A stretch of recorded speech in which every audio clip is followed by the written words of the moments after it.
magsisipilyo ng ngipin? Katuwang natin ang ating mga ngipin sa pagmuya ng masasarap na pagkain.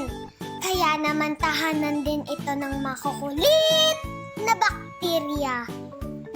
Ang naiwang sugar sa ating bibig ay gagawing acid ng mga bakterya na siyang sisira sa outer coating ng ating mga ngipin, ang enamel. Ang pagsisipilyo ang pumipigil sa mga bakterya at naglilinis sa tooth decaying acid na nagdudulot ng cavities. Sa oras na hindi ka na nagsipilyo, pagkakataon ito ng germs para magparami. Dito na maaaring magsimula ang gingivitis o sakit sa gilagid. Mas malala kung mauuwi ito sa periodontal disease, isang gum disease kung saan kusang natatanggal ang ating mga ngipin dahil patay na ang mga tissue sa ating gilagid.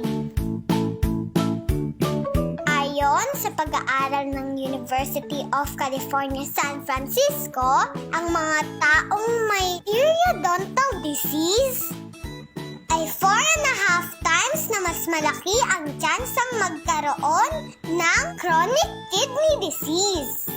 Mas malaki rin ang posibilidad ng pagkakaroon ng iba't ibang cancer tulad ng oral cancer, esophageal cancer, gastric cancer, at pancreatic cancer.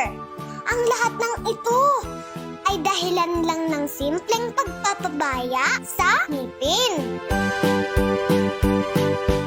Kaya naman ugaliing magsipilyo pagkatapos kumain. O ngayon ha, ano mo na?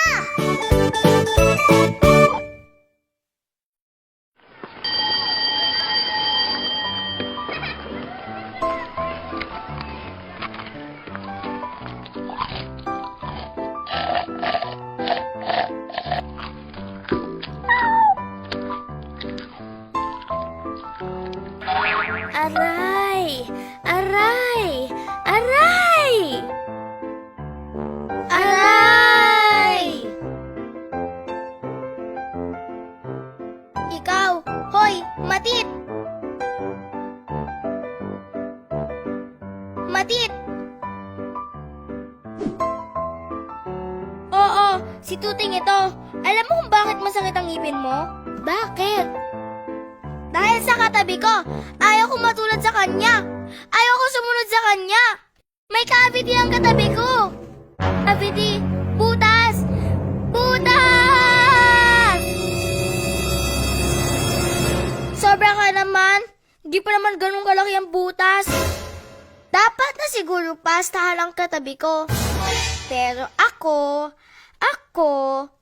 pwede pang iwasan na magka-cavity ako. Pwede mo pa rin ako iligtas. Bakit nagkaka-cavity? Maraming germs o bakterya ang bibig mo. Kasi hindi mo inaalagaan ang ngipin mo. Anong hindi? Kasi naman, una, ano lang ang kinakain mo? Mga pagkaing maraming asukal. Gustong-gusto ng bakterya yun. Pagkatapos, ilalabas ng bakterya yon bilang asido. Ano kayang ginagawa ng asido sa ngipin? Binubutas? Kaya nagkaka-cavity. Aray! Aray talaga! Isa pa, kagabi may nalimutan kang gawin. Pinakain ko naman si Muning. Hindi yun! Pagkatapos mo kumain ng pagkain maraming asukal,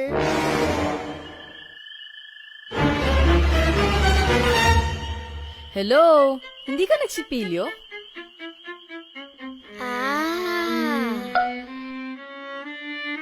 hiyang-hiya na rin ako. Sorry. Mag-sorry ka sa sarili mo. Kaya nagkaka-cavity dahil kain ako ng pagkaing maraming asukal. Tapos di ako nagsipilyo. Kaya Matit, magtulungan tayo. Alam mo na ang gagawin para hindi magka-cavity?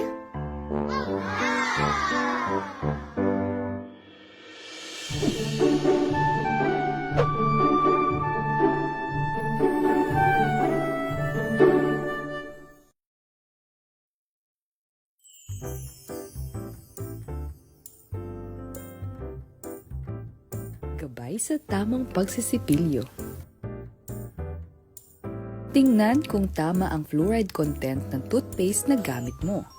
Dapat mayroong 1,000 to 1,500 parts per million fluoride ang gagamitin upang may sapat na sustansya at pampatibay ng ngipin ang iyong toothpaste. Maglagay ng tamang dami ng toothpaste sa toothbrush. Bahid para sa 6 months to 2 years old. Gamais or pea-size para sa 2 to 6 years old. At buong ulo naman ng toothbrush kapag 6 years old pataas. Sipilyuhin ang ngipin sa loob ng 2 minuto. Paikot-ikot at dahan-dahan. Sa taas, sa baba, sa gilid, sa loob, at sa likod ng mga ngipin.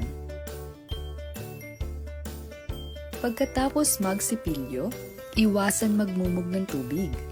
Idura lamang ang sobrang toothpaste nang sa ganoon ay hindi agad matanggal ang fluoride sa inyong mga ngipin. Magsipilyo ng 2 beses sa isang araw, sa umaga at sa gabi. Iwasan ng kumain pagkatapos magsipilyo sa gabi. Say yes to kain at toothbrush at pwede nang matulog.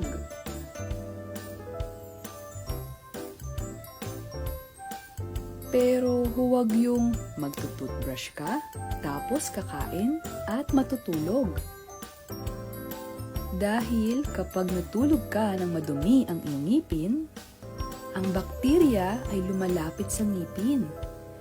Tuluyan niyang sisirain ang inyong ngipin at pagkatapos nito magkakaitim at mabubutas at sasakit na ito. Hindi sapat ang pagsipilyo lamang upang mapanatiling malusog ang iyong ngiti. Ugaliing magpa-check up sa dentista kada 6 na buwan.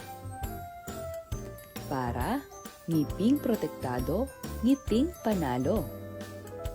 Isang paalala mula sa School Health and Nutrition Unit, DepEd Dasmariñas.